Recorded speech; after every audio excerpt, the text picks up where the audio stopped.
dhegaystayaal waa sheekadii mataan ciideed qaybtii koowaad.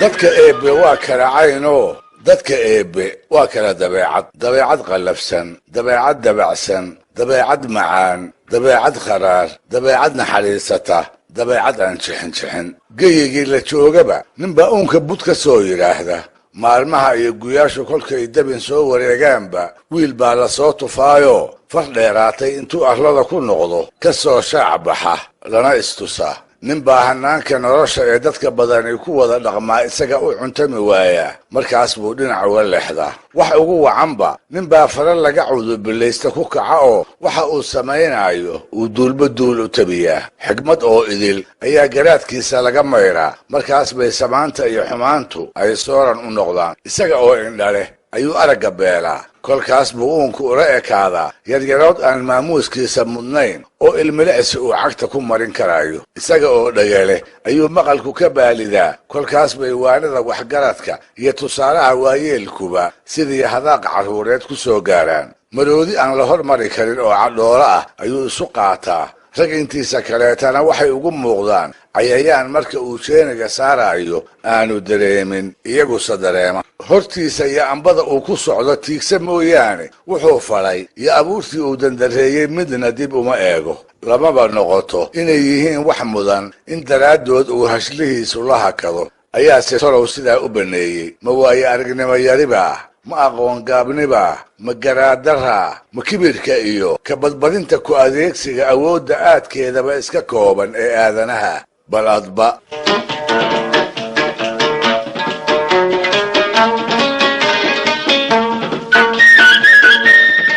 intaasi waa iga gogol dhigasho. waxay hordhac u tahay sheeko ku dhowaad 2 qarni ay soomaalidu isu warinaysay, ayna ila noqotay inaan mooggaan idinku jalbeebiyaa inay habboon tahay. waa sheeko soomaaliyeedoo dadkeedii iyo kuwii goobjoogga u ahaa toonihii aysan maanta adduun kale mooyee adduunkan idinkaga dhaqnayn. waa sheeko waa fog dhacday, asii hari weydayoo sidii la isugu soo gudbinayay uu nasiibkayaguna soo gaarsiiyey. qiyaasta waa bartamihii qarnigii 19aad. geyiga aynu joognaa waa dhulka ciid loo yaqaan oo carrada cas ee furfurka ah ku tilmaaman. ninkii aan aqoon baa loola dan leeyahay waa dhulka gar loo guba uu beri ugu magaca dheeraa ee haddaanan qaldanayn ay maanta qabri daharre magaalada u tahay. dalku waa nabadoo gaala weli cagta ma soo dhigin. saancadda iyo saanmadooba toonihii weli kuma dhex saqaafin. waa la barwaaqaysan yahayoo roobku xilliyada la sugo ma maqnaado. in dhoweyd abaara ma dhicin oo dareenka la qabaa wuxuu ku kooban yahay subagii oo qumbayaasha ka batay iyo xoolihii oo tiro dhaafay, wax celiyana la waayey. geela ayaa halkii loo dhaqaaqaba sariiran. lo-da ayaa balliyada agtooda ka banaaxiy. wegana farda ah oo barbaartimaha deebeeyey ku joogto ayaa la bedri. seenya dhuux iyo dhiinwaalna iyaga carruur iyo dumar mooye nin rag iyo dheef kama jeeqaaqo oo waa ka garanuug. dhiig iyo dhaqan, xilo iyo xoolo wixii dadka kala gala guurti abwaana ah oo talayaqaan miiran ah ayaa loo geeyaa. ilaahow aqoonna ha nagu cadaabin, eexana ha nooga tegin intay ku ducaystaan ayay xeer la wada yaqaan oo aalaaba la okoban yahay garsoorkooda ku saleeyaan. shareecada islaamka iyo xeerku kolkii ay isdiidaanna shareecada ayay ula bayraan. guddoonka ugu dambeeya wadaadka tuxfaha iyo minhaajka xambaarsan ayaan laga daba hadlin. go'aanka geedka shir nin diidaa cambaarow habaar iyo in la isugu tufaana u dheer iyo weliba isaga oo gardiid magac ugu yeedho.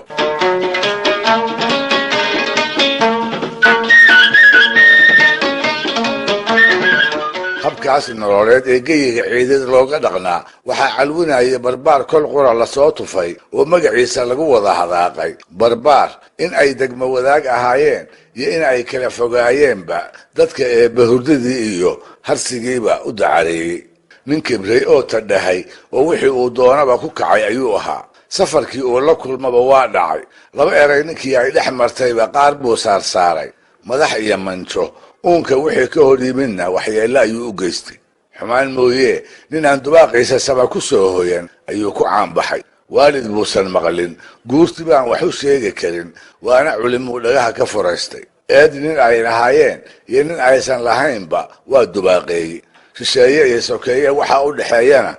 ma uu aqoon raafley iyo qoobley wixii xoola badanka daaqaya inuu leeyahay ayuu isu qaatay kolkaas buu sabanba qolo ka soo meersaday nool wixii ay dhaqeen inta la isweydiiyeyba cid ka nabad gashay sina loo waayey barbaar u babac dhiga ayaa intii muddo ah soo muuqan waayey markaas buu maskaxda gashaday ilaaha weyne inuu geyiga ciideed iyo dadka deganba isaga ku xudumay inuu sidaas yeelo welibana uu muddo dheer ku badbaado wixii u suuro geliyey miyaad i weydiin alla ilahe dow baad su-aasha u leedahay anigana jawaab baa igu garowdaye intaan kuu soo koobo aan idhaahdo horta xoog iyo tiirinimo qabso marka xiga geesinimo macangegnima weheliso ku labayso marka saddexaadna waa qoyskii uu ka dhashayoo qaran ahaa intii qoys itaaliya yeelan karana lahaaye iyadana ku darso wuxuu isku halaynayey boqolaal gaashaanqaadoo ay awoobo wadaageen gar iyo gardarrana ku garab taagnaa oo aan dhiiggiisa ciidda u oggolayn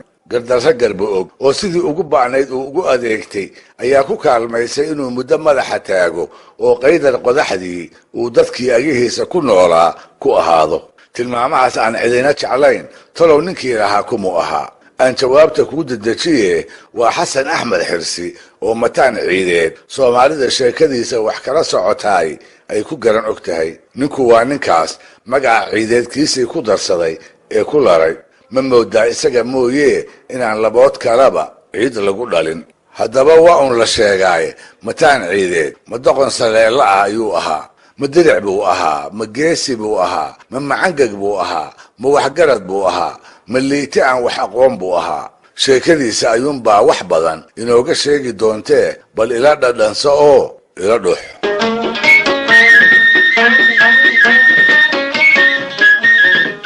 naxariistii janna allaha siiye abwaankii af soomaaliga sheekh maxamed xaaji xuseen oo sheeke xariir loo yiqiin ayaa beri mataan ciideed isaga oo nooga sheekaynaya wuxuu yidhi adeeradii dhowrka ahaa ee mataan waxaa ku jiray waxyaqaan xirri badnaa oo aragti dheeriya harsatay lana odhan jiray axmed maxamed xirsi saadaal aan habaabin nin looga bartay ayuu ahaa wuxuu ku jiray raggii guurtida ahaa ee mataan waanadiisa ku oomay wuxuu ka mid ahaa raggii isku hawlay wiilka iyo uumiyaha inay u kala miciinaan oo kala maadiyaan asii waxba ka gaari waayey wuxuu ugu horreeyey garcadaayadii gadaalkii mataan ka quustay oo waana abuur baa ka horraysay inta ugu maahmaahay u saadaaliyey ha dhowaato hase dheeraatee goor ay noqotaba inuu gardarradiisa eedi doono arrin foolxun kolkuu faraha la galo oo la isku uugaamo ayaa ileenjifo ayuu u ahaaye axmed maxamed loo imanoo lagu odhan axmedow maantana mataan waxaa iyo waxaa ayuu ku kacay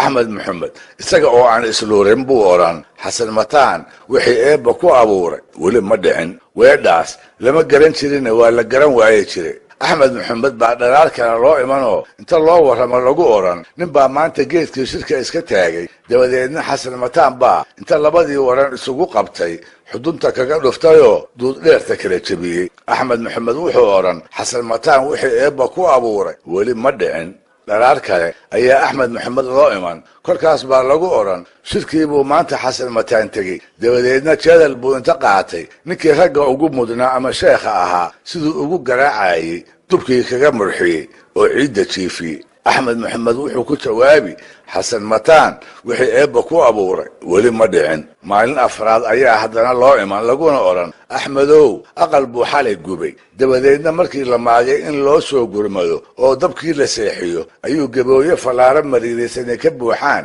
dadkii meesha ku soo ururay ku bilaabay oo rag iyo dumar wixii goobta isa soo taagay midba fallaar baarimaha u joojiyey axmed maxamed isaga oo qabow ayuu ku jawaabaa weedhii uu goor walbaba ku jawaabi jiray ee ahayd xasan mataan wixii eebba ku abuuray weli ma dhicin dadka kale ayaaba yaabane isaga yaabba taaban maayo ma garabdaar buu lahaayoo waxa loo sheegayo wax ka weyn oo dhici doona ayay duulashiisu waayo hore dubaaqiisa ku hubsadeen hadda garan mayno gadaal baynuse ka garan doonaa waa inoo toddobaadka soo socda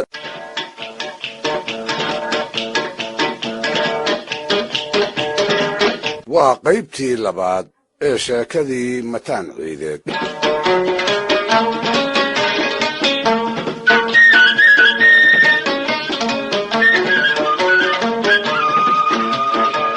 dhegaystayaal xasan mataan oo sidaan idiin hormariyey mataan ciideed isku magacaabay dabadeedna sidaa ku caan baxay wuxuu ahaa dabeecadihiisii la yaabka lahaa nin laga wada ashahaatay oo weli lagu xusuusto nin ku tashaday dad oo idil inuu gumeeyo wuxuu go'aansaday tiisa uuni inay hirgasho oo weliba qasab ku fusho cid walba oo ay wax kala galaanba inuu qorshihiisa ku dirqiyo ayaa la wacnaatay gardarro aan butulli laga odhan karin ayuu inta wanaag mooday hub ka dhigtay habeen baas bay tara kaga go'day dadka eebbe wixii aan isaga dabagelin inuu nolosha u kharaareeyo dadkii la degaanka iyo la deriska ahaa wuxuu qof u gardarraystaba wadar inuu u waxyeeleeyo ayaa maalintii dambe la macaanaatay waa ninkii birindhaha tiraya wuu gedagadeeyey dhalaarba far laga naxo ayuu ku kacay maalmo kooban kolkay ka soo wareegaanna mid ka daran iyo wax aan la eegayn ayuu la soo baxay dumarka iyo carruurtu maatadu waa ka nabadgeli jirtay iyagiina waa ka ajoon waaye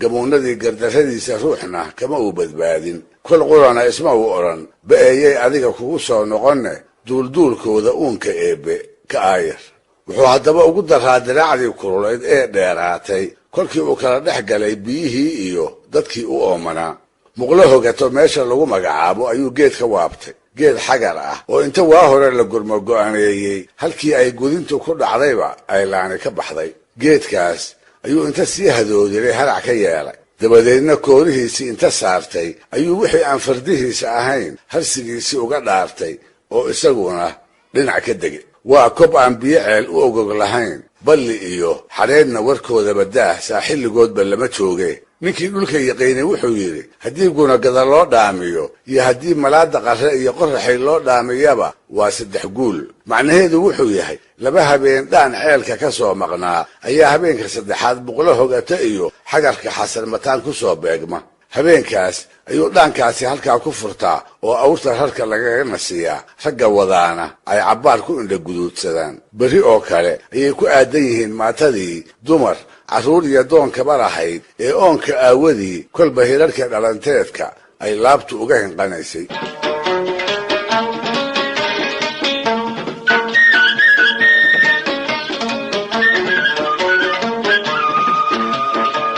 rag allow maxaan u malaynaa kobtaa oo masooraha ah waxaa xasan mataan fardihiisa ku xidheeyey oo waa kii gedagadayn jiraye muxuu talow mooggaanna maagan yahay dadkii ayaa wax tooyasho isla dhex qaaday su'aal aan laga jawaabi karin ayay ahayd isagii baase wax yar kadib ficil kaga jawaabi doona show shaydaankii gardarrooyinka u kala doori jiray ayaa ku yidhi mataanow ma adiga oo mataan ah ayaad fardahaaga xoog tiri oo diif aan eebba badin adigu u keeni xilligan lagu jiro farda qoraxay u arooray maxaa ka hari fardasabma kuu noqon bi'i waaye dadka kale ka gobsanidoo la mid ma ahide sidii qowsaar adiga oo farda u waraabinaya yaan kaalin ceel lagugu arag mataan baa goortaas shayddaankiisii dhegta u raariciyey oo markuu dhammaystay mindhaa weydiiyey oo maxaan yeelaa waxaad yeeshaa xagarkan haraca ah dhaamanka wabaxa ee soo mara maalinba mid haamaha ka degso oo geesigii ciideedow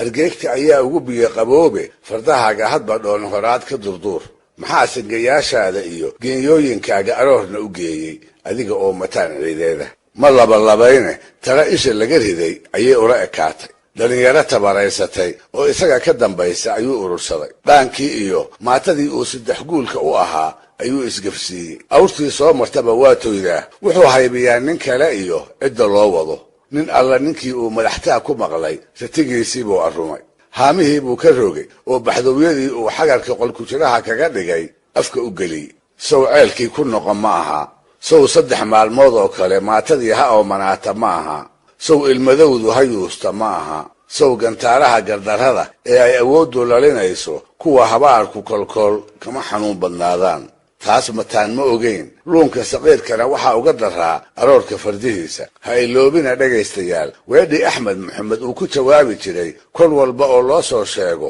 wax xille oo uu ku kacay weedhii ahayd xasan mataan wixii eebba ku abuuray weli ma dhicin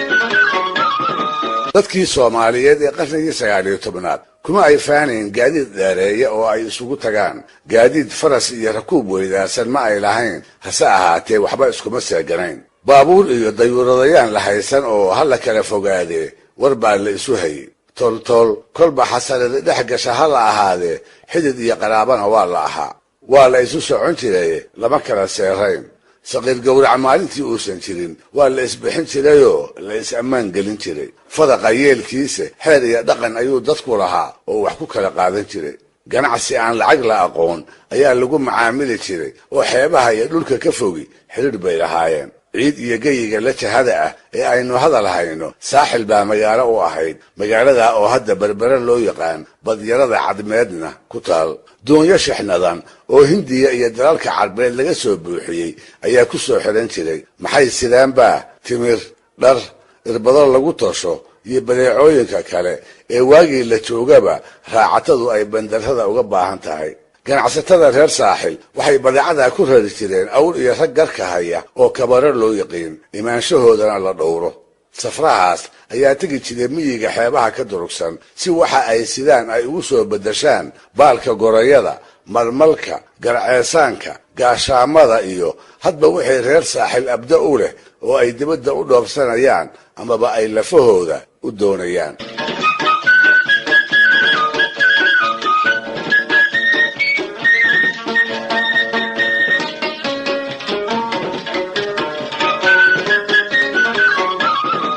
isdhexmarkaasise ma dhibaato la'ayn dadku godobo iyo aanooyin raagay ayuu kala qabaa ciidamo qabaa'ilka u dhaxeeya oo la wada leeyahay ammaanka qofka iyo hantidiisa dhowraana ma jirin dawlad uu dhagarqabuhu ka baqaa iyaduna dalka kama abuurayne rag allow yaa u damiin ah ninka saaxil safraha ka soo kaxaysta oo ciid ama bay ama ximan ama mudug u soo kacitima ruuxa iyo xoolihiisa tolka ayaa difaacoodu saaraa ninkaasina tolkii ka yimidoo waa kan badeecada baahida loo wada qabo tolalka kale la dhex gooshayee rag allow kuma ayaa looga cabsanayaa oo daraaddiis lagu nabadgelinayaa soomaalidii hore arrintaa iyada ah kama ay ilduufin waxay u soo rogeen waxa maganta loo yaqaan oo ka mid ah tiirarka waaweyn ee uu xeerkeenni duray ku taagnaa ninka safarka lihi kolkii uu saaxil ka soo ambabaxo wuxuu soo sheegan jiray degaanka uu ku socdo nin magac ku leh hebel buu safarkaygu ku jeedaa ayuu odhan jiray hebelkaas oo ka mid ah ragga awoodda iyo maamuuska ku leh tolka uu safarku maalintaa ku socdo badanaa waa hebel la isku hadlayn karo oo aan magantiisa loo dhaafi karin haddii loo dhaafana la og yahay in la eedi doono hebelkaas oo kale waxay maradu ka dhacdaa gabadhiisuna ku guur weydaa marka nin soo sheegtay la dilo ama safarkiisa la dhaco ama si ay ahaataba waxyeelo la gaarsiiyo dabadeedna uu ka garaalayn waayo oo uu geeri ka xigi waayo maganta oo wax la yeelaa waxay ahayd dabeeco iyo barmadow oo ku ooli jirtay qoyska ama ninka inta lasoo magan galay magantiisii magan gelin waayey safarka oo keliyana ma ahee waxaa iyagana magan loo aqoonsanaa inanlayaalka xididkii la degan martida caawa kuu soo hoyatay ee ardaayadaada jiifta iyo ergada kuu soo sodcaashay oo qardoofooyin hore oo idinkala dhex galay meel isla dhigooda kugu soo cagadhigatay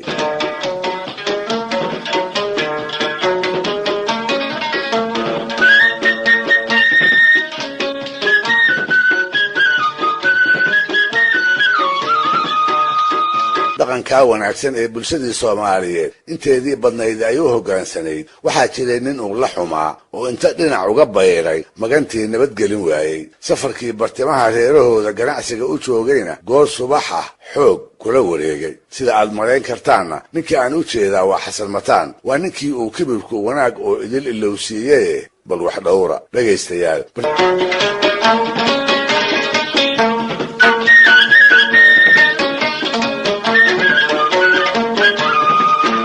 waa qaybtii saddexaad sheekadii mataan ciideed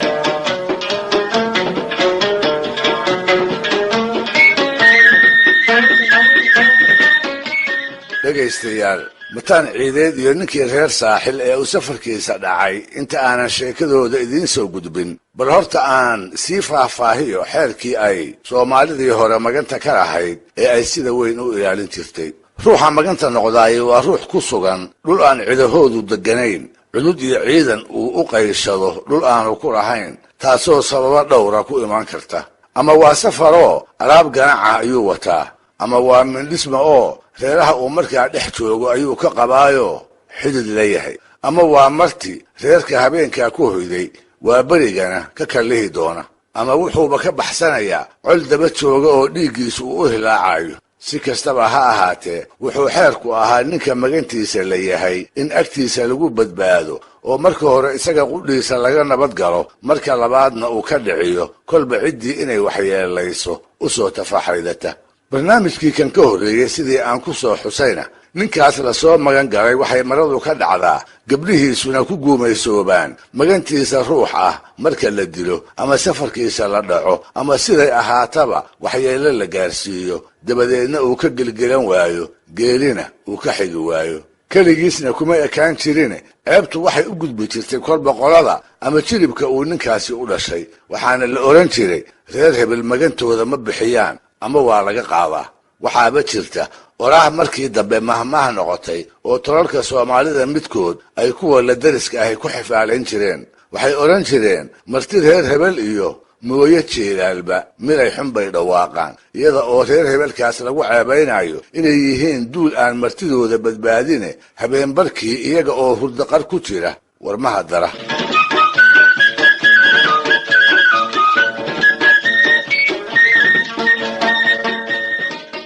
aan kolka tusaale gaaban idinka siiyo soomaalida inteedii badnaydii siday xeerkaas u maamuusi jirtay ee aanay ugu dulqaadan jirin waxyeelaynta maganta. idiinna mariyo sheeko arrintaas waxaynaga baraysa. isla xilligaas aynu hadal hayno ee mataan ciideed noolaa ayaa nin lagu magacaabi jiray xuseen xasan samatar oo lagu naanaysi jiray xuseen qoordheer waxaa si ka ma'a waran kaga fakaday jaamac dalmar nin isagana la odhan jiray. ninkaas dambe oo reer nugaaleed ahaa ayaa wuxuu safar la soo aaday dhudub oo ka tirsan ceelasha saddexda ah ee ceel cad loogu wada yeero, halkaasoo ahayd gadaalkii halkii uu malagiisu ku galay. ninkaa la dilay waa jaamac dalmare. waxay walaala ahaayeen gabyaagii dagaalyahanka ahaa ceesha ximanoodna kol magaciisa lagaga haasaaway. waa faarax xasan cali oo malahayga dadka suugaanta daneeya ay faarax afcad ku garan og yihiin. jaamac oo gacanta xuseen qoordheer ku baxay wuxuu ka mid ahaa nimo reer nugaaleeda oo ay afcad xagga hooyo walaala ka ahaayeen si aanay degmo wadaagin isna aqoon. inuu faarax aarsadaa waa qodob isna ka mida qodobadii waaweynaa ee xeerkeennii hore uu oggolaa. dalka ayaa kala fogaaye faarax uma suuro gelin inuu walaalkii u aaro, lagaba yaabee walaalihiisa kale ee nugaal ku dhaqan inuu hawshaas kaga hurday. si kastaba ha ahaatee xuseen qoordheer isaga oo aan war u haynin ninkii gacantiisa ku baxay inuu ximan walaala ku leeyahay ayuu goodabe waabale aalcad iyo mudug ka soo fogaaday. niman aanay afcad tolnimo iyo bahnimo ku kala durugsanayn ayuu la xidhiiday, inanna ka dhistay. mindhismo ama inanlayaal ayuu degmada dhexdeedii ku noqday. wuxuu is yidhi alla ilaahay nugaal ka soo durugtay oo ninkii aad qabtay raggii aarkiisa lahaa kuma soo gaari karaane ximan iska ooloo reerkaaga cusub ku dhaqo. magan baa magac ugu yeeray. guul iyo guuldarrana wuxuu ula sinaa raggaa uu la xidhiiday ee uu guryahooda guurka ka alkumay.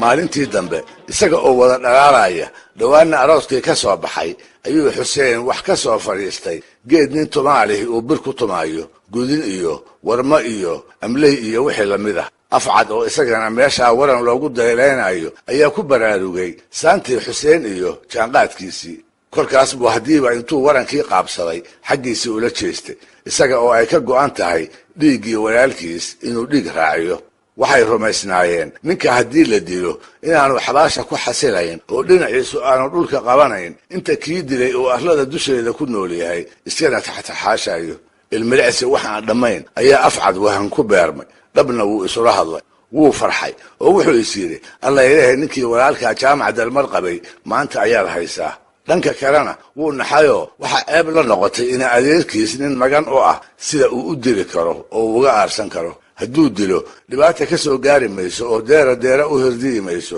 waase maganoo in reeraha lagu dhex dilo ceeb ka weyni ma jirto. nin kula siman oo aad isu rag iyo qalab urursateen ayaa lala diriraaye nin keligii ah oo adiga iyo guryihiinna loo tirinayo welibana mindhismo ku ah sow in loo gacan qaadaa foolxumo maaha. ba'e ma ina adeertaabaad asay u saari. afcad baa sidaa ku hamiyey isaga oo ay talo ka wasiixsan tahay. ugu dambaystiina wuxuu naftiisa hoos ula tashadaba wuxuu arrinta rogrogaba tana waxay kaga idlaatay inuusan xuseen qoordheer dilin markaas buu warankii inta gacanta midig ka wareejiyey oo bidixda ku qabsaday dhulka qotomiye dabadeedna wuxuu isla goobtii ka tiriyey gabay aan madahaygana soo wada gaarin asi meerisyada laga hayaa ay wax badan inooga sheegayaan soomaalidii hore sidii ay u dhowri jirtay hiddaheedii maganta ku saabsanaa wuxuu yidhi afcad waataad jafkii dhudub dhigteen johoradaydiiyo anoo jooga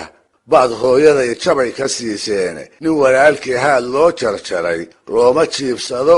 waxaad jiica faragoo u timid hoy waxbaa jira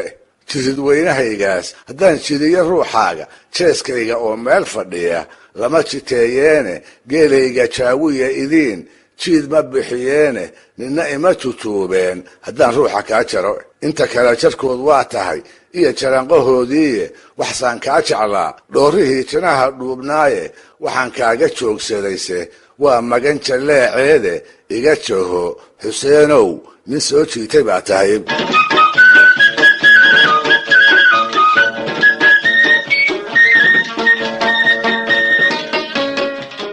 waa tahay qiyaasta 1880 goor aan ku wadno ayaa magaalada Berbera waxaa awr safar ah waa kabare ka soo kaxaystay nin la oran jiray Wacays Xirsi oo gabyaan ahaa dhaqankii safraha iyo maganta waa tii aan soo faahfaahiyey Wacays oo safarkiisa ciid ula socday waxaa la gudbooneyd nin uu magaciisa geyiga ku maro inuu soo sheegto waxa uu soo sheegtay nin xoog iyo ragba eebba ku galadaystay oo u dhashay jifadii talada ciideed maanta looga dambeeyey si uu uga badbaado col iyo qowlo wixii laga yaabo inay wadooyinka ka helaan ayuu soo sheegtay Xirsi Maxamed oo Xirsi Jabana ku magac dheeraa ahaana mataan ciideed nin aanay abtisiile ku kala fogeyn inkastoo markii hoos loo daadego ay laba lafood kala ahaayeen waa ilma adeer xurmo iyo ehelnimo kala mudan mataan baase wuxuu ahaa nin aan cidnaba raganimo la qaybsan karin nin siday ku tilmaami jireen galdarrada sokeeyaha malab loogu daadshay safarkii Wacays oo reerihii dhex maraaya ayuu mataansheeda ka arkay shaydaankii galdarrooyinka u kala doori jiray ayaa malaha halhaleel ula soo joogsaday awrtii ayuu milicsaday markaabuu muusooday suu waa ku dhaqaaqay wuu joojiyey oo haybsaday Wacays oo aan wax dhiila aqabin oo isleh aqalada Xirsi Jabana ayaad bari barqadii ku furi ayuu waraystay isaga oo isku kalsoon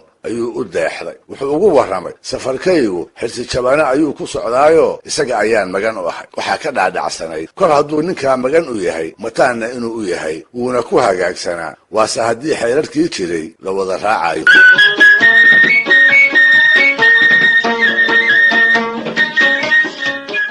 arrintu nin ay xeerarku qabtaan ma joogin qosol jees ka keenay ayuu mataan kolba dhinac ula jeestay keligiis buu isla hadlayaa hoos buu u gunuunacayaa dhegta ayaa loo raariciyey mase wuxuu leeyahay ciidey laguma dego haddiiba maanta la qabo ninaan aniga ahayn inuu cid ku magangelin karo markaas buu inta Wacays dhowray ku yidhi waryaa beenta kuu sheegay oo ku marin habaabiyey yaa kugu yidhi geyiga ceedeed baa nin aan mataan ahayn laga magan galaa Wacays baa amankaagay Wacays baa wuxuu ku jawaabo laga madoobeeyey markaas buu mataana si degdeg ah awrtii iyo moodkii saaraaba afka ugu dhigtay xoolihiisiina ugu darsaday Wacays oo leegleegsanaya ayaa goobtii ka hadaafay oo maxaa kaloo u bannaan ayaan buuba leeyahay haddii uu gacantii mataan ka baxsaday maxaa uga eg Xirsi iyo qoyskii uu maganta u ahaa inuu isaga daraabo sidaas ayuu yeelay maxaa xigi doona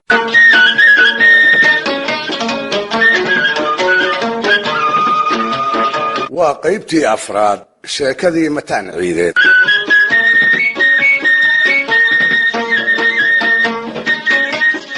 dhegaystayaal yay idinka kale xiriir furanne aan sheekada isugu keen xiro idinna xusuusiye waxay inoo joogtay Wacays ganacsadihii reer Berbera oo ciid soo gaaray awr kabara la oran jiray oo badeecooyin kala jaadihii ay ugu rarayd ayuu hoggaanka u hayaa Xirsi Jabane oo ahaa ninkii uu soo sheegtay ee uu magantiisa noqon doono ayuu guryihiisa u xusul duubayaa isaga oo ku hamiyaya talow macaawaad guura ku gaadhaa mase waxa aad wado dhalaal cad hala wada arkee bari foog baad aqaladiisa hortooda awrta halka kaga dhigtaa isaga oo sidaa ku hamiyaya waatuu mataan ciideed dhexda ka helay waatay iswareysteen dabadeedna markuu ogaaday safarka Wacays cidda uu ku socdo waatuu dhacayoo sida degdega kula wareegay isaga oo rumaysan la iyada oo ciidda joogo isaga ninaan ahayn qof ama safar inuu magan gelin karo waatuu Wacays ku yiri waryaa beenta kuu sheegay oo ku marin habaabiyey yaa kugu yiri geyiga ciideed baan inaan mataan ahayn laga magan galaa dabadeedna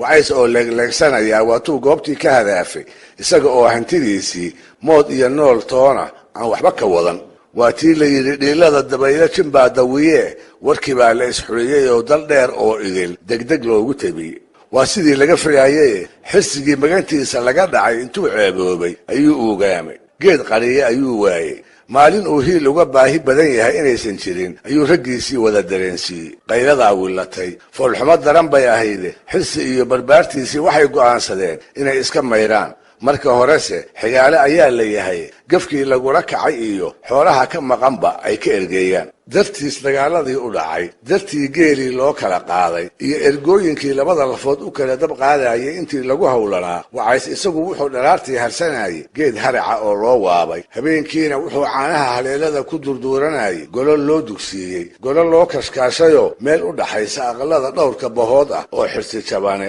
looga asteeyey isaga shida ma hayso xoolihiisa inuu soo dhacsado laga idimaayo hawshu xirsi iyo xigtadiisa ayay agtaale soo inuu ka dhursugaa kuma habboona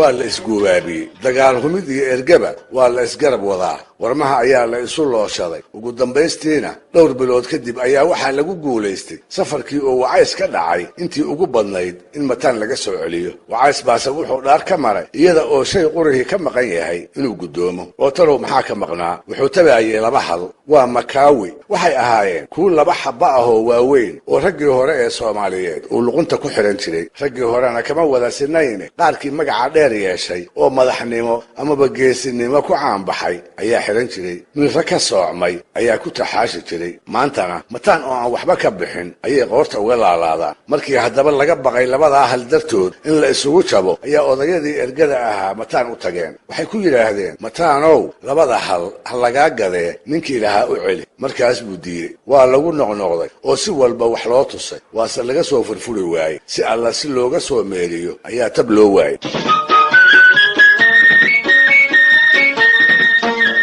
Wacays isaguna ma damacsana makaawigiisii oo loo keenay mooye inuu saaxil dib ugu noqdo amaba uu alaabtiisii kala gudoomo xilsi baa kolkaa muddo u qabtay waa la gaaray labadii halse kuma soo noqon muddo labaad iyo mid saddexaad ayuu haddana u qabtay giddigoodna waxay dhammaadeen iyada oo hantidii maqnayd aanay soo gacan gelin dhowr muddo haddii la dhaafay xilsina uu maalinba maalinta ka dambaysa ku amaahanayo ayuu Wacays hiyi kacay waxa uu bilaabay gabayo uu laftii xilsi jabana ku guwaabinayo isaga oo doonaya intay malaha dagaal qaadaan mataan ciideed iyo jiribka uu yahay inay makaawigiisii uga soo dhiciyaan waxay oran jireen martida iyo magantaba afgaabni baa ku habboon Wacays baase diidayoo gabiyey wuxuu shallaayay safarkii uu ciid la soo aaday wuu isla hadlay wuxuu xusuustay dhulkii uu ka yimid darajadii uu ku haystay intii uu xirsi sugaayay maxaa dulbaax ka baylahay maxay ilma adeerhadii duulaan bixiyeenoo toga herar hareero ka soo qaadeen maxaa saami uu lahaan lahaa weydaartay muxuu geeliisii dayacan yahay maxaase caano laga lisay qayrkii ka durduuranaya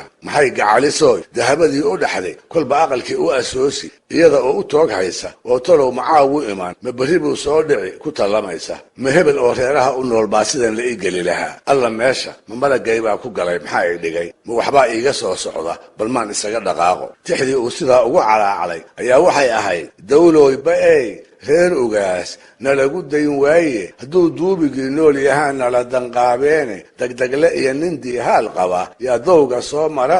iminkay da'daydii rogaal daba maraysaaye iminkay ilaalada u diri dooxyadii hereere iminkaa nirgaha loo dalqamin deegcadkaan dhaqaye iminkaa markaha laga dafsiin sidigta doolaabe iminkay min weyn soo dugsiyi dahabadaydii dil miyaan ku sugi xoola waa doogga soo baxa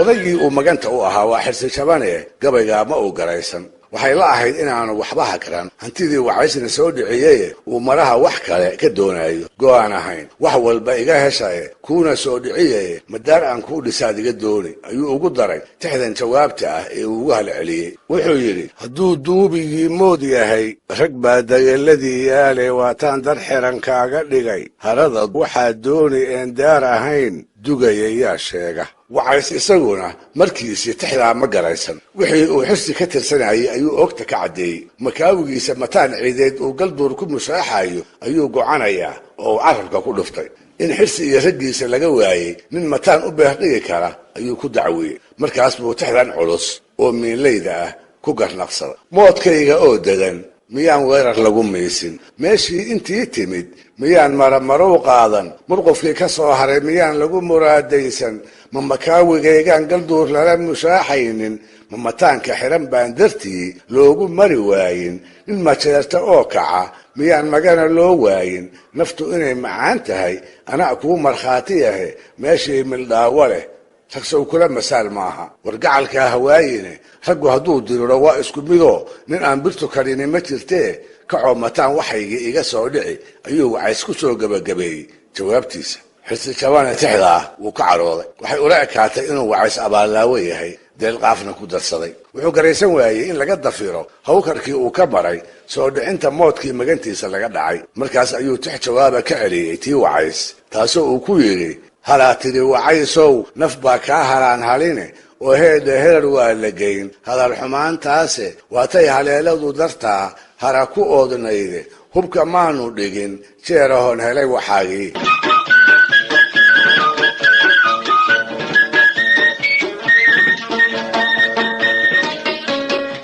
mataan ciideed gabayada la isu celinayaa way soo gaarayeen wuu dhuuxaayey wuuna ku raaxaysanayay wuxuuba rakarooni u qaatay wixii uu falay wacays iyo xirsi jabane inay ku eedoobaan halyeyga ciideed buu isu haystay aar laga maagay inuu yahay ayuu isu rumeeyey miinlaydii wacays tirin jiray ayuu xusuustiisa dib ugu soo celiyaa kolba 3 meelisoo uu jeclaystay ayuu ka dhex helay ma makaawigaygaan galduur lala mushaaxaynin ma mataanka xiran baan dartii loogu mari waayin nin majeerta oo kaca miyaan magana loo waayin waa markhaati uu wax badan sugaayey waa erayo isla weynidiisii caadda sii saaray waa 3 meelisoo kibirkiisii aad u sii labanlaabay awooddaadii wacays wuu aqoonsaday alla ilaahay adiguna isbaroo u sheeg sababta inaad dhacdo kugu jeeday ayuu mataan ku tashaday markaas buu fariin u diray wuxuu ugu yeeray inuu u yimaado si uu makaawigiisii u guddoonsiiyo wacays malaha geesi buu ahaay taladiisii wuu oggolaaday mindhaasooriyo habeenkii u loogiye waa berigii kolkay tahay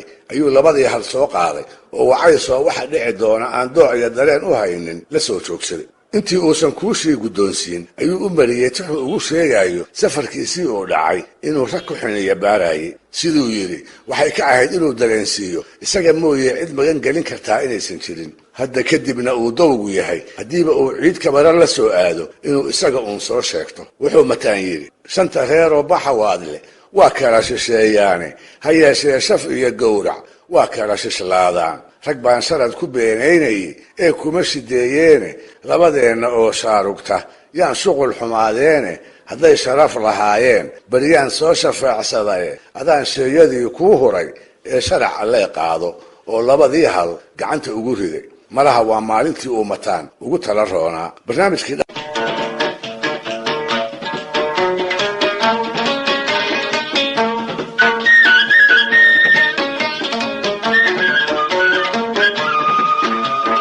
waa qaybtii 5aad ee sheekadii mataan ciideed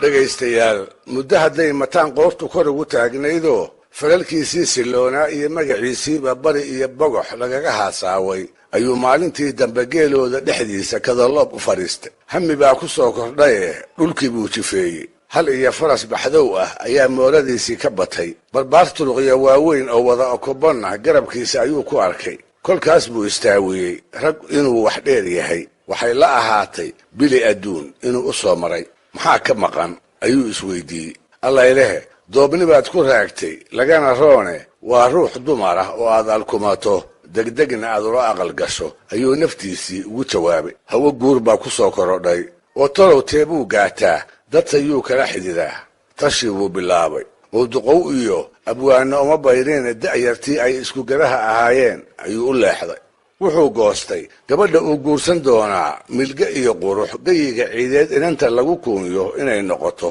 dhaban dumar loogu xisaa ha ka muuqdo magaceedu mid ay safruhu ku haasaawaan ha ahaado ha ku aroorto qoys xoog lahoo awood iyo wardheeriba loo daayey meel alla meeshii dab ka bidhaamayeyba dhallinyaro ayuu u diray ciid oo idil ayay cagta soo mariyeen iyaga oo indhaynaya inantii mataan ciideed u qalmi lahayd ee uu raalliga ka noqon lahaa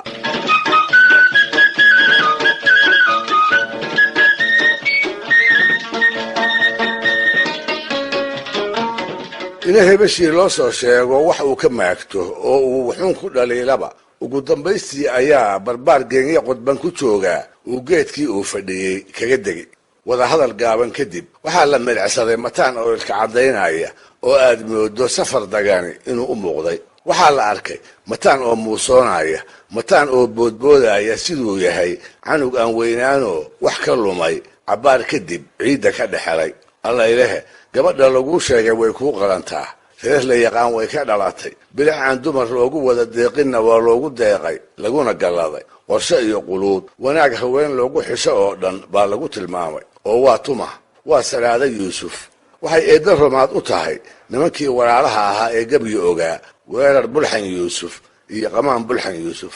waa inan kibir iyo sagaalka nooc ee suuruhu u kala baxaba isku darsatay waa inan rag oo idil cagaha isugu dhufatay hebel bay diiday hebel kalena aabbahay buu uga yahay waa tii tiriye malaha adiga ayuunbay ku sugaysay qoodhay iyo xeraday maanta ayaa guur kuu eg yahay isbandhigoo doobnimo lama ammaanine reer yeelo mataan baa sidaa naftiisa kula showray go'aankaana ku adkeeyey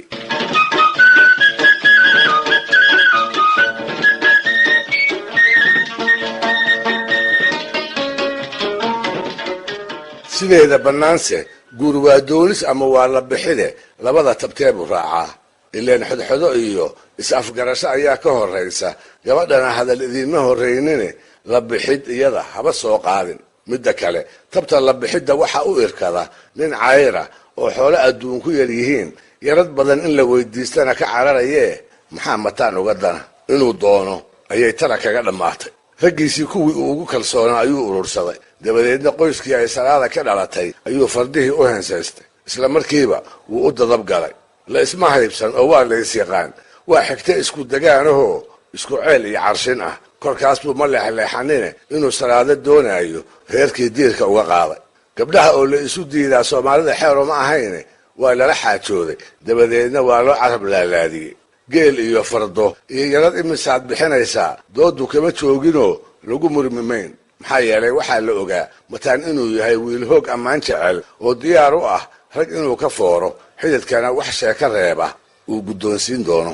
hawlaarsan baa codsigiisii lagaga jawaabay salaadana waa la siiyey yarad mayro geel iyo gammaanba leh oo faraskiisa fayd la baxay uu ku jiro ayuu goor barqaa soo hortubay faarax afey cali dhan iyo nuurjiir maraweyntii salaado ay xigtada ahaayeen ayuu tacabkaa xeryaha ugu shubay iyaguna wixii xidid laga filan jiray oo qalqaalo ah ayay ku dhaqaaqeen raggu ha wada hadlo gabar ha laysa siiyo yaradna ha la kala qaatee torow salaado arrintu halkee bay ka taagnayd maxaa madaxeeda ku wareegayey inuu mataan soo doonay oo hablo oo idil iyada ka doortay magallad bay u qaadatay mase laba calooliyo baa ku dhacay waxay istidhi waxa geyiga ciideed rag ku dhaqan maxaa torow ninkan kaaga soo soocay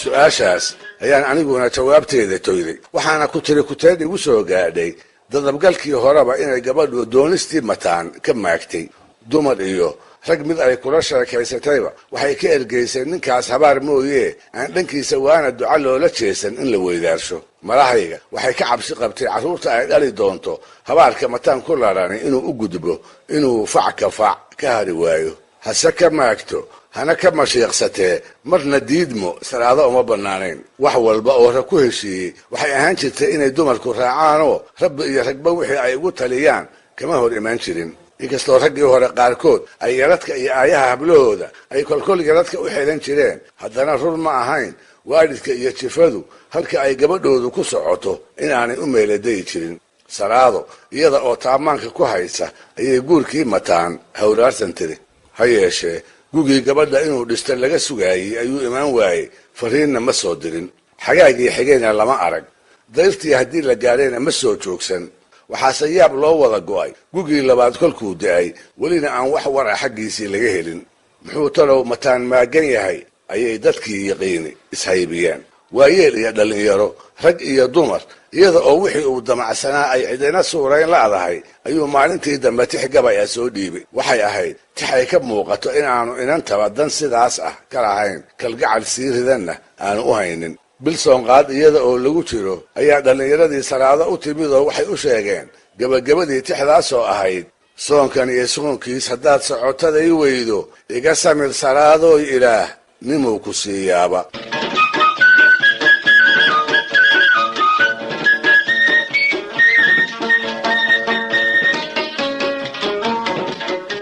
waxa la sugaba gugii saddexaad ayuu isa soo dhigay, isaga oo haba yaraatee aan wax cudurdaar ah xididkii iyo gabadhii toona u sheegin. dabadeedna maxaa ku maqnayd intaas oogu iyada oo aan la weydiin ayaa aqal aan aqalla u ekayn loo dhisay. kashkaash iyo darmaladanoo raaxa loogu gamco ayaa loogu goglay. qumbayaal subag ah iyo tirbado oodkaca ayaa gasada loo dhigay si gaajo iyo diyahaalba ay agagaarka uga fogaadaan. fardaha ayaa lagu dabaaldegay oo laga dulgeeraaray. ammaantii gabadha ayaa lagu dheeraaday. dhallinyarada ayaa sacabka iyo jiibka isla heshay. Salaadana goor fiid ah oo dayaxu 9 iyo 11 u dhaxeeyo ayaa aqalkii loo asteeyey mataan loogu soo hooyey. aroos gobeed buu ahaaye, rag allow ninkii sidaas loogu maamuusay muxuu kaga abaalguday? amankaag iyo afkala qaadba waa dambeeyaane. waa inoo toddobaad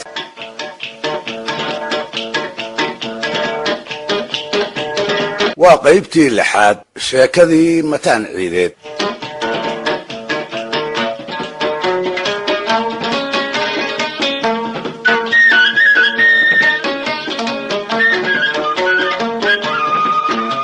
dhegaystayaal, waxay inoo maraysay mataan oo sidii loo joogay maalin maalmaha ka mid ah ay ku soo dhacday inuu guursado. waatuu doonay Salaado Yuusuf oo qurux iyo qabnaba gashaatimihii geyiga ciideed ku noolaa ka tilmaanayd. dabadeedna nimankii uu la xididay waatuu yaradka faraha badan ku bantooqay. waatay iyagiina arooska la yaab kale u abaabuleen, inantiina si xurmoo idilay ku dheehan tahay goor fiida ay ugu hooyeen. su-aashii inoo rahmanaydna waatay ahayd: aroos gobeed buu ahaaye, rag allow ninkii sidaa loogu maamuusay muxuu kaga abaalguday? sideedaba faanfaan ma ahee dulucda guurku waa taranka aadanaha oo loo diidayo inuu tirmo. ismehersiga inanka iyo inanta waxaa looga gol leeyahay dhimasho kadib inaan magacooda ifka lagu xusi waayin. mashxaradda arooska ugu dambaysa waxaa lagu xijiyaa ducada caanka ee ay wiilka iyo caanuhu ku sheegan yihiin. raas weyn inay noqoto oo abaydin gaaray lagu gallado ayaa gabadha loogu duceeyaa. xigtadeeduna waxay u gadaal filaan sayga inuu eebbe bayaxo uga dhigo. macnaha guurku leeyahay isweheshiga ka sokow waa carruurta labka iyo dhadigaba leh ee uu reerku reerba ku noqdo. mataan ciideed inankii la baxay ee Salaado guursadayse isaga talow xigmaddaasi ma u muuqatay? arrinta markeedii horese sidaa ma u galay? wuxuu ahaa nin ku dhaqma wax kasta oo aan dadka kale ku dhaqmin. wuxuu ahaa nin ay la xalaaleed in uunka kale la mid noqdo, nin la jeclaysiiyey inuu dadka ka duwanaado. waxaa la xumaatay sida dadka kale intuu haweenay guursado oo la aqal galo inuu carruur eebbe ka tuugo oo hooyo iyo aabbe ay wiilal iyo hablaba u noqdaan.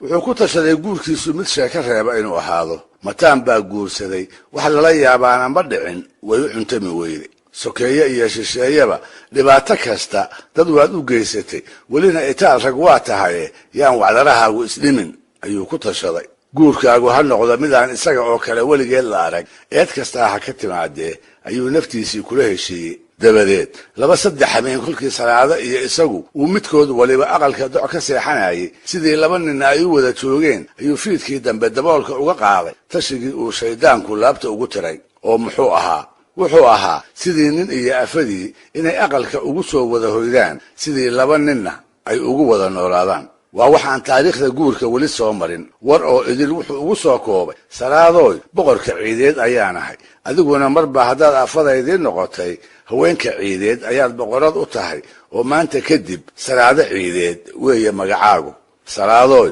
boqor iyo boqorada inay wax iska doontaan waa ila liidasho wallac uur umul iyo jilicsanaan dumar maxaad ku fali ubad aad daadiso iyo ilmo aad araxda ku xambaarto waan kaalahan weynahay inaan sidaa ku wada joogno sheedda iska dhowrano iskana sheekaysanno ayaa inoo guddoona sow amankaagii afkalaqaad ma noqon sow xaajo ugub oo abwaan soo jira ahi aanu u soo joogin ma aha falfalxumo aan mataan cidi uga horraynna sow ma aha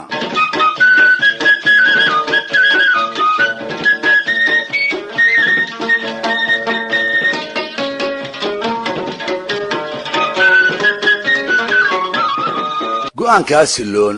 salaada hawraarsan bay tidhi oo maxaa kale oo ay odhan karaysay inan ka mid a hablihii soomaaliyeed ee qarnigii 19aad inta la guursado lala aqalgeli jiray hablihii sooqaadka guurkaba ka xishoon jiray marka la guursadana inay magaca ninkooda afka ku ballaariyaan ka leexleexan jirayoo ay ceeb la ahayd hablihii markay saygooda xusayaan odhan jiray wadaadkii reerkan lahaa ama carruurtayda aabbahood iyaga oo ka xishoonaya jaamac hebel ama guulad hebel inay carabka ku ballaariyaan sidaa daraaddeed guddoonka mataan ee guracan xikmadduna ku yaray salaada dood kama ay soo celin muddana sidaas ayay ku wada joogeen aqalka ayay u soo wada hoydeen caano iyo wixii kale ee ay haysteen ayay quuteen way sheekaysteen dabadeedna way kala seexdeen sidee baa markii dambe arrintan lagu ogaaday miyaad dhegaysta i weydiin waxaa la yidhi waayadii hore waxay soomaalidii reer miyiga ahayd rumaysnayd kolkii uu doobku aroos galo inuu tabar darreeyo oo haddii uusan isdhaqaalayn uu degdeg jirkiisa u dabcaayo sidaa darteed waxaa caqli lagu tilmaami jiray beryaha aqalgalka ninka aashi socodka ah si kolka loo ogaado barbaarkii aroosay labadaa wadda mid uu qaaday waxay dhallinyaradu muddo kadib samayn jireen tijaabooyin lagu garan jiray hebel inuu isboobay iyo in kale tijaabooyinkaas waxaa ka mid ahaa orodka legdanka iyo bootimaalaysiga haddaba aqalgalkii mataan iyo salaado haddii ay bili ka soo wareegtay ayay dhallinyaradii beeshu bootin dhisteen inuu ka boodo geedihii la isdultubay ayaa loogu yeeray haddii uu weli yahay sidii lagu yiqiin ama uu beri hore ahaan jiray ilayn sida iyaga la ahayd waa nin aan maalloonayne si xallad leh ayuu isaga jaray taasise layaab dheeraada ma lahayne waxay dhallinyaradii layaab la kala jeesatay markii salaado oo goobta joogtayna ay dhismihii ka booday oo sidii barbaar xooggu u buuxsamay ay cirka isaga jartay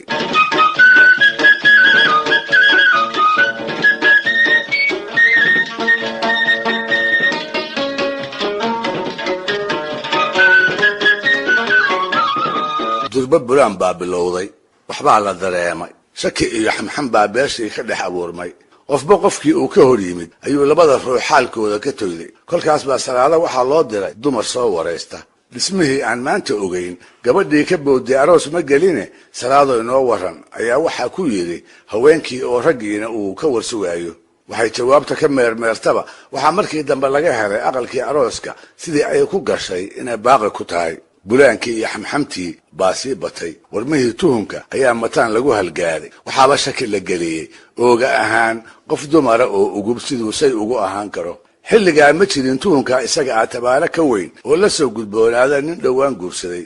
jirooyinka ka mid a oo daawo lagula tacaali karo looma arki jirine waxaa loo arki jiray liidasho quursi lagu muto gudashada waajibka ninnimo oo laga soo dhalaali waayaa waxay bulshadii waayadaa la ahayd ceeb aan ceebi ka weynaynoo aan ninka ka hadhi jirin safka laboodka iyo dhadigoodkana uu labadaba ku seegi jiray qaar ka mid a odayadii aanu wax ka warinay waxay ku sheekeeyeen mataan ma awood la'ayne wixii uu falay wuxuu kaga aarsanayay salaado qudheeda oo waagii uu doonayay diidma yar looga soo sheegay sababtu taag daran ah qaabka aarsiguse sirgaxana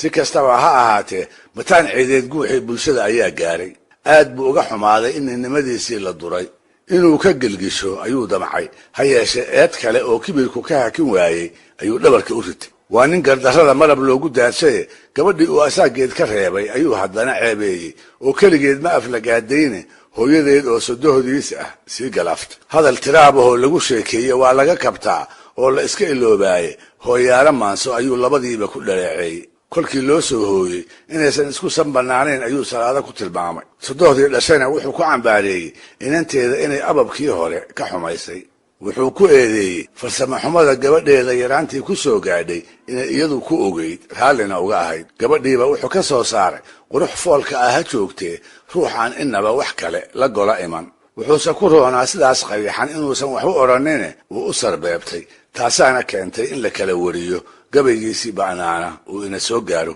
geed la tuuran yahay oo dhallinyaro iyo waayeelba aan loo kala maqnayn ayuu soo joogsaday isaga oo taxaabanaya faras xamar ah oo uu lahaa wax yar kadibna wuxuu goobtii ka tiriyey gabaygii uu salaado iyo hooyadeed ula jeeday isaga oo inanta faras ugu sarbeebanaya sodohdana geeya ku maldahaya wuxuu yidhi inta geeda geelwaaqistaa ugu guduud roone hadday gaaja dili xoolihii goosan mahayaane garanuugta waan ugu nacbahay gebi ogaareedee gaaraabidhaan laguma daro galowga haadeedee golcastaa sagaaro ugu daran guuya dhaantida ee waxba kuuma galo roobladhacu waana shay gobe galka sirow raacdada markii la isku soo gaaray neef yahu guduudani midkii gaabiyaa tahaye guuldarrada waxaa kuugu wacan geenyadii hore eh isgudgudubkii xamarow maxaa golihii kaa raacay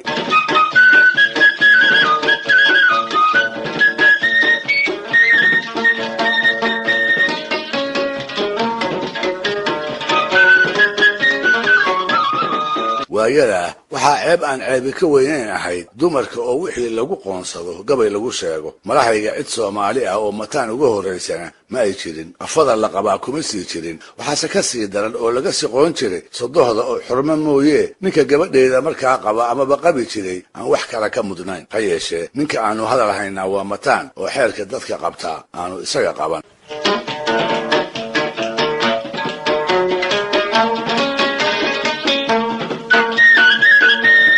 waa qaybtii 7 sheekadii mataan ciideed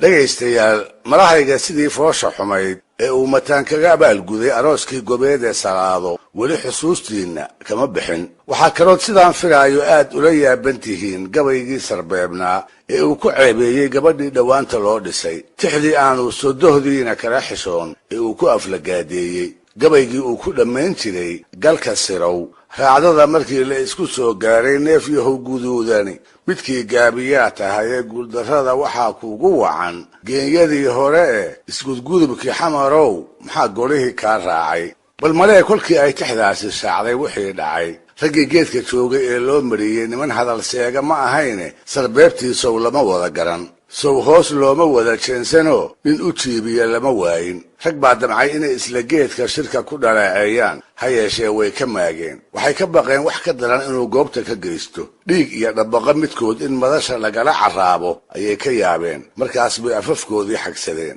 in yar kadibna inta la isdhugtay baa shirkiiba lagu kala dareeray iyada oo aan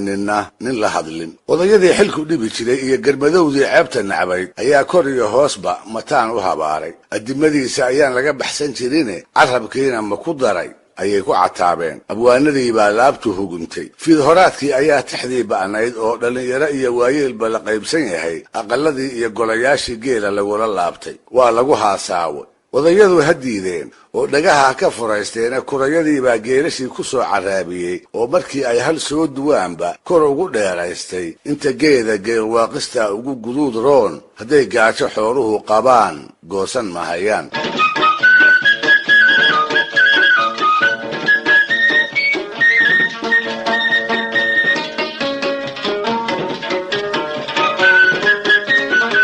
salaadoy bal adiga maxaa kugu eg uurka ayay ka oyday noloshii baa dhadhan u yeelan weyday yaa ku habaaray intay isweydiisay ayay dib ugu noqotay waayihii ay soo martay bal inay garato halka laga gaaray wax la calaliyo iyo caano la dhammaba way ka degi waayeen maalintii ay moorada mataan soo gashay ayay maalmaha ugu nacbaad maxaase rag allow waxa oo walaac iyo murugo ah ugu wacnaa waxay islahayd adiga iyo mataan guuruma hagaagin una hagaagi maayeen noloshaadu sidee bay noqon gabaygaa ba'an oo cid taqaani ay afka ku dhaqan tahay sidee buu ina rag kuu soo jallaaci doonaa oo guurkaaga ugu fakari doonaa waa runteedo wahankeedu waa wax mudan in laga garaabo yaa guurkeeda ku degdegaya gabadha dhirta ee badane geelwaaqista lagu tilmaamay inanta ugaari kala jaade garanuugta aan hilibkeeda la hunguriyeyn lagu sheegay naagta gaaraabidhaan golcas iyo roob la dhaca aan guduudka mooye qiimaha kale lahayn loogu halqabtay dumarka hiddaraac iyo hooyo wanaag baa loogu xilan jiray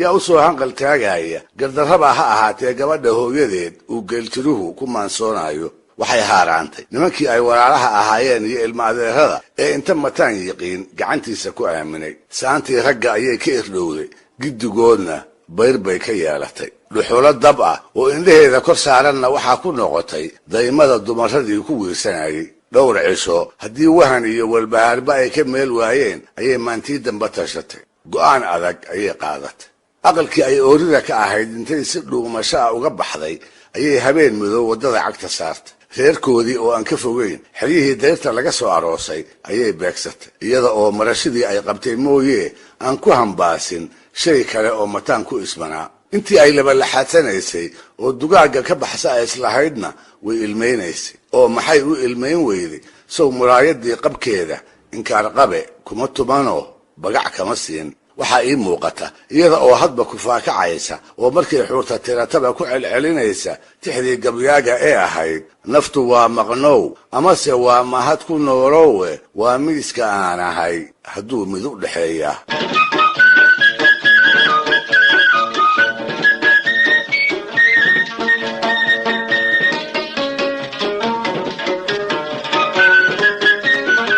habeenkaa iyo maalintii xigtay haddii ay soconaysay ayay fiidkii dambe goor cawaysina qoyskoodii iyo ardaagii hooyadeed ku soo agdhacday waxay ku tashanayd waran oo adiga oo barooranaya waxaa lagugu falay ka xareedi hase ahaatee waa berigiiba waxay ogaatay in sheekadeedu ka soo horraysay ileen rag baa habeen hore reerka ahaayo wixii mataan falay iyo waxay ku dareenba soo tabiyey ileen baadi geel oo ay ku raadjoogeen baa beesha loogu sheegay oo iyagaa sheekadiiba mariyey ileen maraweyntii salaado jifada u ahayd waa warqabaan oo keeda baahi weyne uma hayso ileen gabaygiibaa sida too tanna looga qaybsan yahayoo faarax afey cali dhan iyo nuurtiir oogadooda meeshii laga saro dhiig loogama fadhiyo umalbayna lagama ilaayihiin gardarrada salaado lagula kacay waxay ugu muuqatay tu iyaga loola jeeday caladii haysane waxay sii korodhay markii ay arkeen gabadhii oo dhilanro ku dhacay inay iyadii tahayba waa laga shakiyey awal way casayde intay madoobaatay bay sidii qof duumo ka soo daahay u suuqantay baroorteeda uurka ayaa foolkeeda ka muuqata hooyadeedna waxay raggii u tabisay salaado tii ay tiqiinba inaysan ahayn way kaftan badnayde waxaa ka soo haray weji diifaysan iyo bushimo hadalkii loo diiday habaaska oo ay ka feejignaato iyo oogadeeda oo ay ku hawshooto ayaa lagu ogaayay waxaa la arkay iyada oo mar walba barida dhulka ku haysa sidii guumays ina rag ka quusatay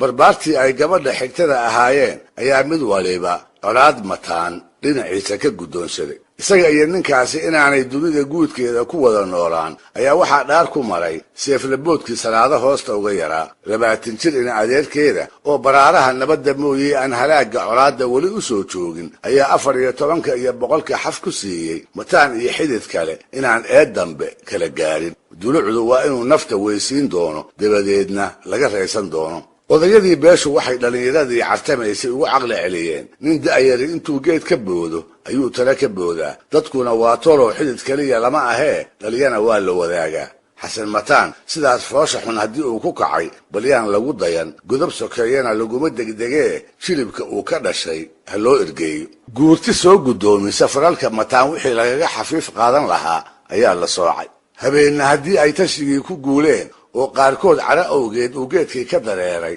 dhallinyarana ay go'aankooda sugila adahay ayay ugu dambaystii tala ku heshiiyeen waxaa toodii la raacay nimankii ku taliyey xaal iyo xumayn inaan mataan iyo jifadiisa midna la weydiisan loogu soo ergeeyo inuu salaado madaxeeda u sii daayo inkastuu ahaa guddoon aan cara ka maqnayn haddana uma uu cuntamin da'yartii warmaha looshanaysay ee ugu yaraan doonaysay furrin waa halkiisee arrintaas tab uun in looga gilgisho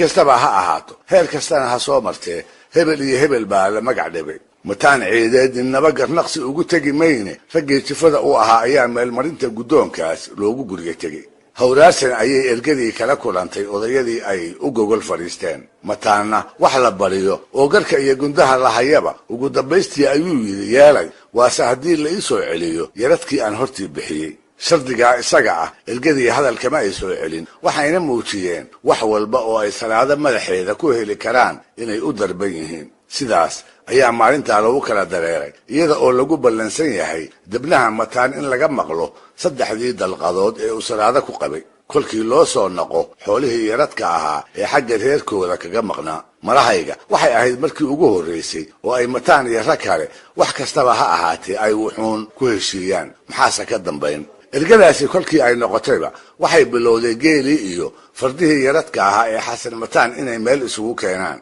hashii qolo maal loo siiyey waa la doonay geelii la xerriyey tuludii lagu ogaa cid baa loo diray faraskii iyo genyadii la banjoogeeyeyna jaraha ayaa lagu soo qabtay goor barqa ah ayaa xoolaha oo la wado mataan loo keenayoo la guddoonsiiyey salaado waa furay ayuu dadkii maqashiiyey eebbaweyne ayay odayadii iyo abwaanadiina mahad u naqeen mar haddii dhiig iyo colaad la'aantood salaado iyo mataan sidaa lagu kala madxiyey ha yeeshee way mala habaabeene ninku nin ay wax ka go'aan ma ahayn jid iyo jaho la raaco nin aan lahayn ayuu ahaa dhegaystayaal barnaamijka dhaqanka iyo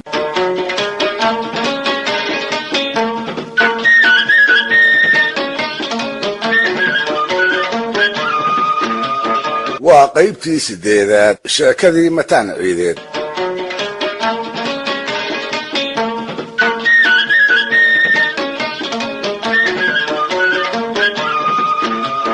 dhegaystayaal guurkii mataan ee siloonaa iyo gabaygiisii afalagaadada daaranaa kadib raggii salaado ciideed xigtada u ahaa waa kuwii carada biray jifadii uu ka dhashay waa kuwii ugu ergeeyey inuu gabadha madaxeeda u sii daayo waatuu isaguna taa ku shardiyey in loo soo celiyo xoolihii yaradka ahaa ee uu ka bixin jiray maalmo yar kadibna nimankii salaado qareenka u ahaa waa kuwii mataan u soo celiyey geel iyo gammaan wixii xaggooda uu ku tabaayey waatuu isagiina gabadhii furay oo weliba meel fagaara ah dalqadaheedii kaga dhawaaqay dabadeedna inta la mooday colaad fool xun in halkaa lagu baajiyey waa tii eebbaweyne loo mahadnaqay maxaase xigay muddo gaaban kadibba socoto xagga mataan ay saantooda ka soo jeeday ayaa waxa ay u warramaysaa faarax afey iyo nuurjiir oo ka mid ahaa raggii ay salaado xigtada ahaayeen waxay ku leeyihiin mataan baanu soo marray wuxuuna noo sheegay inaan salaada ka furayno ay weli isaga xilihiisii tahay sababtana wuxuu cuskiyey xoolo weli dhankiina kaga maqanoo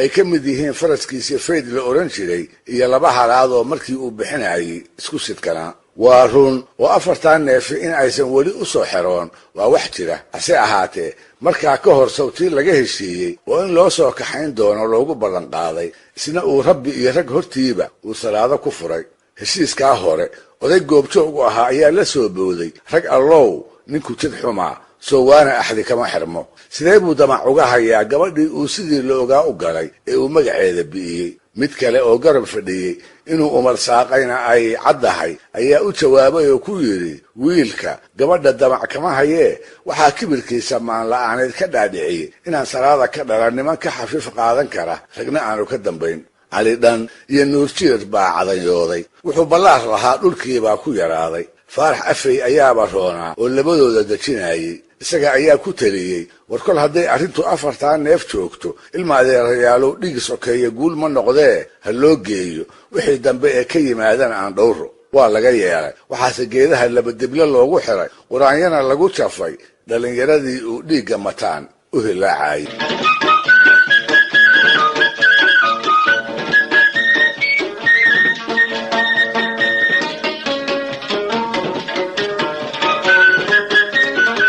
iyada oo laga tashanayo halihii isku sidkanaa iyo faraskii fayd ahaa ciddii mataan u kaxayn lahayd ayaa goor casar gaaban ah waxaa reerihii la soo joogsaday dhowr ninoo buraaro ogaas maxamed uu hor socdo isnabdaadin kadibna waxay sheegeen inaanay reeraha dhaafsiisnayn markaas baa iswaraysiga kale ha dambeeye sheedda aqalada gogol loogu fidiyey oo fiidhoraadkiiba 1 subag madoobe ah inta loo loogay caano geel laga durduuray isla habeenkiiba dantii socodkooda ayay soo bandhigeen una sheegteen faarax afey iyo odayadii degmada guurtida u ahaa. buraare oo ogaaday in salaado la furay, gabadhana naagdoor ku maqlay ayaa soo doonay. sidaas ayuuna reeraha ugu soo sodcaalay. nin la yaqaan oo asluub leh, abtirsina aan kaga fogayn buu ahaaye faarax afey, cali dhar iyo nuusjiirba hawlaarsan bay yidhaahdeen. buraare oo salaado la siiyey iyo raggii ula soo dadab galay waa berigii ayay degmadoodii u kalaheen, iyada oo lagu ballamay guga dhow iyo xilli roobaad in xelaha iyo haragada la isweydaarsado.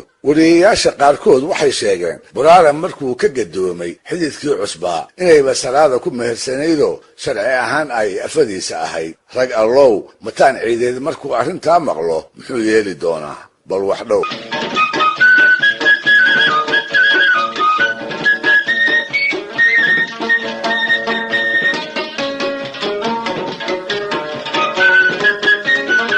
goor harsimadii ah, mataan oo geed hareeri ee harkiisa rag kula shaxaaya oo midigtana saarada ku xabad qaadaya, bidixdana labadiisii waran ku haysta, gaashaankuna oo dhinac yaal, ayaa niman socoto ahay salaamu calaykum kaga naxsadeen. waa nin dhiilaysan oo uun doora godobtooda hayee intuu booday oo warmihii iyo gaashaankii hagaag u qabsaday ayuu nimankii degdeg u haybsaday. markii ay isu sheegeen oo uu gartay inaysan colaad ugu socon ayaa la iswaraystay. waxay habeen hore ku hoydeen aqaladii iyo rugihii faarax afey iyo nuurjiir ay ka talinayeen ee ay salaadana joogtay. waxay goobtii ka sheegeen wararkii ay mataan siiyeenna ugu daraa buraare ugaas maxamed inuu salaado soo doonay, dabadeedna inta la siiyey weliba loo meheriyey. nimankiibuu hadalkii ku celiyey oo mar labaad ka hubsaday, mar saddexaadna ka saxsaday. sidii nin cirku ku soo dumay ayuu socotadii iyo raggii uu geedka kula shaxayeyba ugu muuqday. warmihii buu dhowray oo sidii nin maantada tan loo tumay iyaga iyo gaashaankiiba u milicsaday.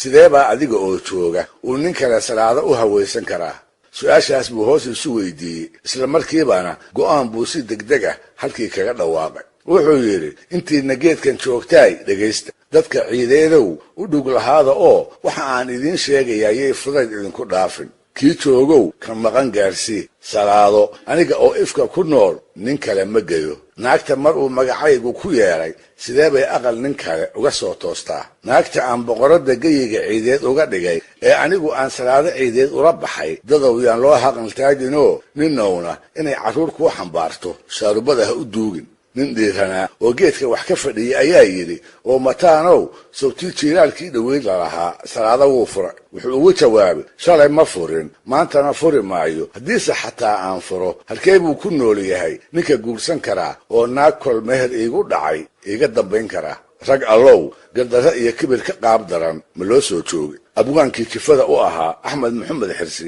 ayaa go'aankii iyo warkii mataanba loo sheegay. kolkaas buu sidii oran jiray ku celiyey, xasan mataan wixii eebba ku abuuray weli ma dhicin.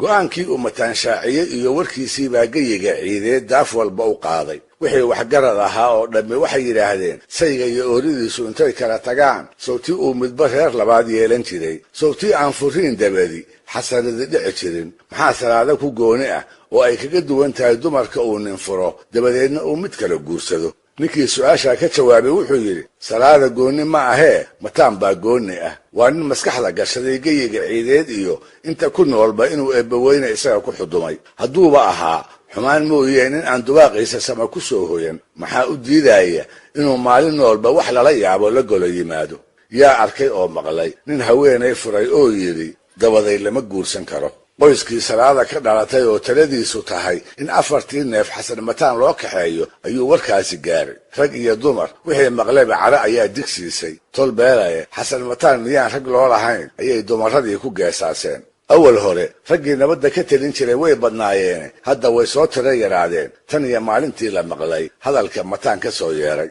waxaa loo batay wixii gardarro kala soo gudboonaaday inaysan tanna ku dari karin uguna dulqaadan karin. faarax afey mooye waxaan waan nabadeed rajo ka qaba ayaa beeshii laga waayay. guuldarrada colaadda ayuu u warhayay. wuxuu ahaa waaye arag tabaalaha dirirta dhab u yaqaan. wuxuu isku hawlay dhiig daadan doona inuu baajiyo. markaas buu ku teliyey, bahdayee mataan ciideed hadal baa ka soo yeeray oo la inooga keenaye aynu run ku sugno. war jiraaba cakaaruu imanne yaynaan inagu colaadda bilaabin sidaasna eedda ku yeelan warka soo yeeray haddii uu dhab yahay isaga ayuunbay laandeeri la duuliye aan koranno oo nin fududi waa fadaqe markii ay habboonaato wixii uu mataan inagu faray aynu ka dhiidhinno oo kana garaallayno waxay ahayd waana waayeelkii soshay hase ahaatee aan dhallinyaradii qaboojin dantii uu faarax ka lahaana waxay ahayd laba wiil oo jifadiisi ahay intay israacaan inaysan mataan raadsan oo bartamaha reerkooda ku dilin dhig sokeeye baaji ayuu islahaa adduun la ismaqli jiray oo waxgaradka iyo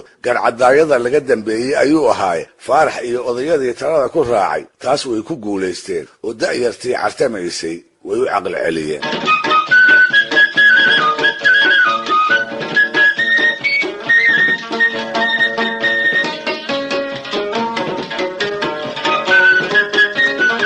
hayeeshee adin baa laga ballamaye af lagama ballamin barbaar ay salaado ilma adeer ahaayeen oo inay mataan kala sad qaadaan ugu horrayntiiba ku tashoonaa asii odayadu ay tashigiisa ku baajiyeen ayaa tiriyey gabay digasho iyo dhaarba isugu jira digashadu waxay daaran tahay 4 neef oo fayd ku jiray inuu ka hayo salaadana ay ka furan tahay dibna xilo iyo xoolatoona aanu xaggooda uga sugayn dhaartuna waa inuu dili doono marka ugu horraysa oo indhaha saaro wuxuu yidhi sidigtii falleed iyo haddii faydba lagu dhaafshay inantiina kaa furan tahay wallee fayda kuma raacin inaanse kaa fashsiin yaa sidii faral ilaahay ah gabaygaas oo aan shaki iga jirin intaas inuu ka dheeraa ayaa mataan loo keena qosolkii isla weynida ayuu ku dhuftay wuxuu ka yaabay inanka gebiyey dhiiranaantiisa warshow ciid rag baa weli ku nool ayuu is yidhi haddana wuxuu isweydiiyey tolow ina ayuu ahaa wiilka kugu dhaaran karaa inaan kaa fashsiin baa sidii faral ilaahay ah wiilka gabayga ku daray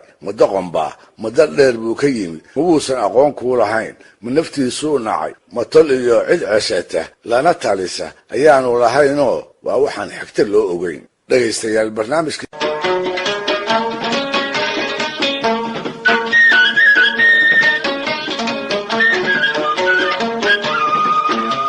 waa qaybtii 9aad sheekadii mataan ciideed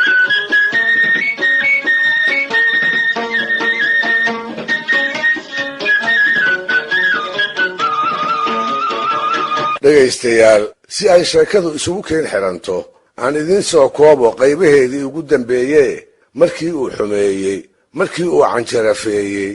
iyada iyo hooyadeedba markuu aflagaadeeyey kadib raggii ay salaada ka dhalatay waatay garaarta kaga dhegtay maantaana jifadii uu mataan ahaa waatay ugu ergeeyeen inuu gabadha madaxeeda u sii daayo sidaana lagu kala nabad galo taana waatuu ku shardiyey in loo soo noqo xoolihii yaradka ahaa ee uu ka bixin jiray oo dhagadhan muggii xoolaha loo keenayna waatuu meel fagaara ah gabadhii ku furay korkaana shuushow bax inta la yidhi waa tii loo filay wax waliba inay halkaa ku soo afjarmeen colaad ba'anna sidaa lagu baajiyey buraale ogaas maxamed nin la oran jiray oo degaanka dhab looga yiqiin maamuusna ku lahaa waatuu dabadeed salaado soo doonay waa tii la siiyey markaana uu wadaadkii meherka ugu jiiray waa tii in loo dhisi doono loogu ballanqaaday mar alla markii yaradkii lagu heshiiyey uu soo dhammaystiro ha yeeshee maalmo kooban kadib waa tii candhuuftii dib loo liqay kolkii war cusub oo aan lagu farxini uu mataan ka soo yeeray kolkuu af muggii ku shaaciyey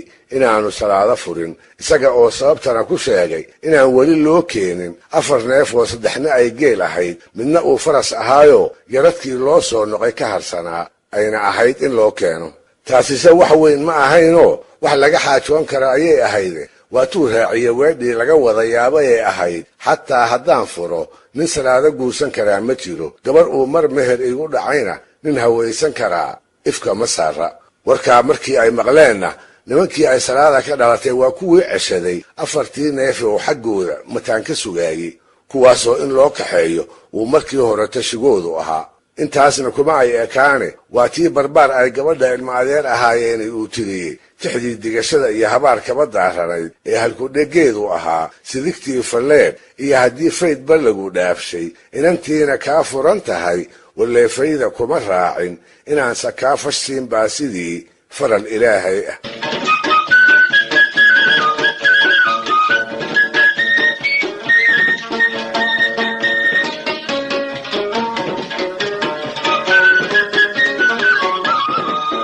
mataan ciideed maalintii uu tixdaa maqlay maalintii ku afar ahayd ayuu geedkii shirka oo lagu dhan yahay isa soo taagay isaga oo fardihiisii midkood ku jooga raggii meesha fadhiyey kolkii ay arkeen sibraarka uu caanaha geela ka soo milaalay hilbaha saafka ah ee qalqalaha uu ka soo buuxsaday iyo qalabka kale ee sangaha u saaran ayay garteen in sudcaal ku jiro waxna uu maagan yahay mataanow maanta halkee baad boqoolo u tahay markii la weydiiyeyna wuxuu ku jawaabay inuu u socdo reerihii ay salaada ka dhalatay ee ay markaa ku sugnayd wuxuu ku daray waa la ii dhaartaye in la idili karo iyo in kale ayaan soo hubsanayaa amankaag iyo afkaraqaad baa lala kala jeestay yaabba raggii oo idil hadal kala soo bixi waaye nin laga quustay buu ahaaye waayeeladii goobta joogay wax waana ah uma ay soo jeedin hase ahaatee kolkuu inta nadigii u baaciyey uu faraskii jeediyey ayaa kuray goobta wax ka fadhiyey wuxuu ku yidhi mataanow maxaad reer hebel ka dooni intuu carabka ku dhuftay shiribkii ay salaada ka dhalatay isaga oo aan jawaabtii meel fogba ka doonin ayuu si fudud u yidhi mindhaa malaggay baa ku galay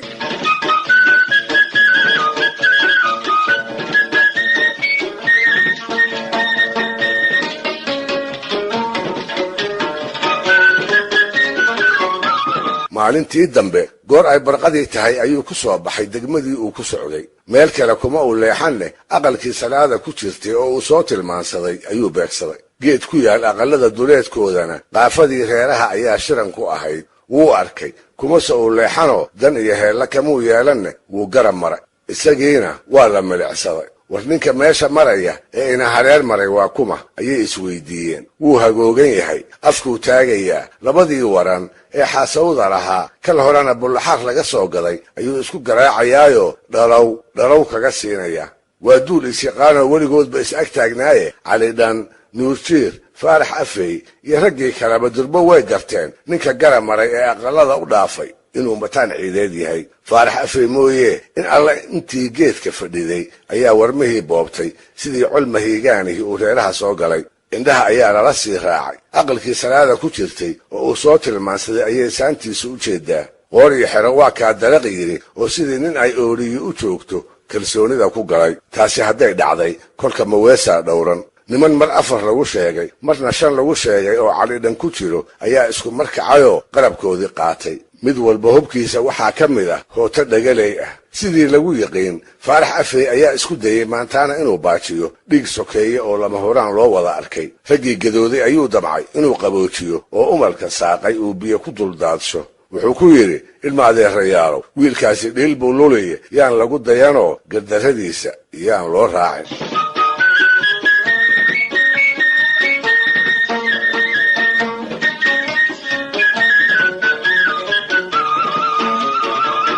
moogaanse taladiisii lagama yeeline waa lagu diiday 5 nin oo hootooyinkii ka horreeyaan ayaa aqalkii salaada ku jirtay soo hor joogsaday ma gelinoo aqallada gabdhaha in la galaa ceeb bay ahayde ardaaga ayay ku hakadeen salaada oo hubsatay in la kor joogo oo uusan mataan maanta baxsanayn ayay naxdani ku dhammaatay ma waxay nacaysay in aqalkeeda dhiig ku daato ma waxay diidaysay in daraaddeed la isku dilo ma mataan bay rajo dambe ka qabtay sababta ma naqaan ha yeeshee waxay ku dadaashay inay badbaadiso waxaa la wariyey markay ogaatay in la dul joogo inay isagii ku tiri